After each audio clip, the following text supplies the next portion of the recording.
At 80 kilometers long and 16 kilometers wide, Petermann Glacier is the largest floating glacier in the Northern Hemisphere. But according to scientists on board the Greenpeace ship Arctic Sunrise, the glacier is about to lose a 100 square kilometre ice island. This follows last year's loss of a smaller but important area of ice. Now the Arctic Sunrise is at Petermann on Greenland's northwest coast, on the first leg of a 3-month expedition to bear witness to the Arctic meltdown.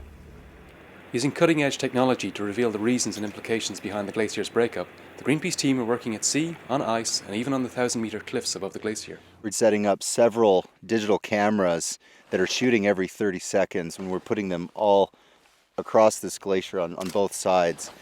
And what we hope to document is the disintegration of this ice shelf behind me that has many cracks, and there's a lot of surface melting going on. The scientists have deployed a network of GPS units across the glacier to record how each vast area of ice pushes and pulls upon the ones next to it, creating large cracks.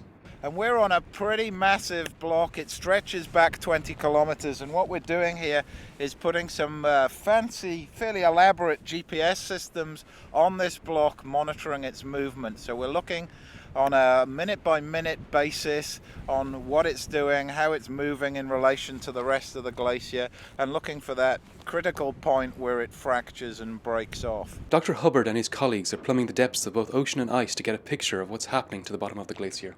Using ice-penetrating radar and other technologies, they're measuring ice thickness, temperature, water salinity, and currents. Ocean warming currents are circulating around the fjord here and eroding the underbelly of Petermann Glacier at an incredible rate, which is 25 times that of the surface melt. There's been a revelation in the last couple of years in the role that warming oceans play in triggering the enhanced acceleration, breakup, and thinning of these outlet glaciers. With Arctic temperatures continuing to rise, large ice islands are breaking off glaciers like Petermann. The effect is like taking a cork from a bottle. With nothing to hold back the ice sheet, more frozen fresh water can pour into the sea and contribute to global sea level rise. Greenland's glaciers are melting faster than scientists are predicting. That's why there's an urgent need for action at the upcoming climate meeting in Copenhagen in December. It's time to stop climate change in its tracks.